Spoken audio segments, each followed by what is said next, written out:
What are audit work papers? Audit work papers are the documentation of the procedures and findings of the auditor which supports the auditor's opinion that they will issue in the auditor's report. This documentation provides the proof that the auditor did the work. Work papers are the property of the auditor, not the client. So ultimately it is up to the auditor to decide whether or not they will share those in certain circumstances if perhaps the client engages a different auditor in a future year.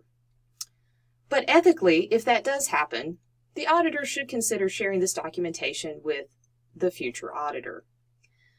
In work papers, there are typically two types of files, permanent files and current files.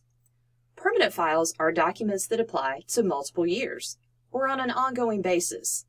These would be documents such as the corporate charter, the company history, and the organizational chart.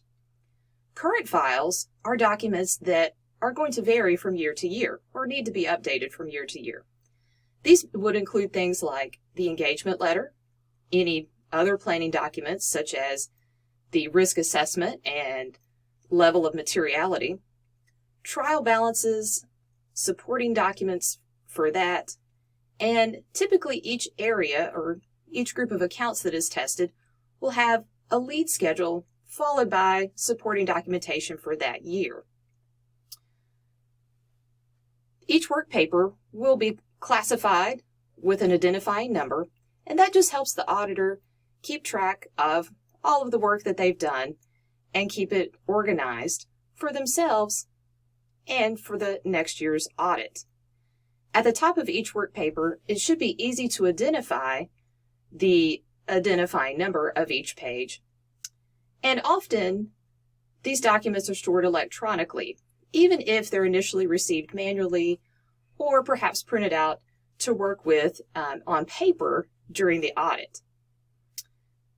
Remember, the audit work papers are one of the most important pieces of the audit because, again, it documents that the auditor actually did their work.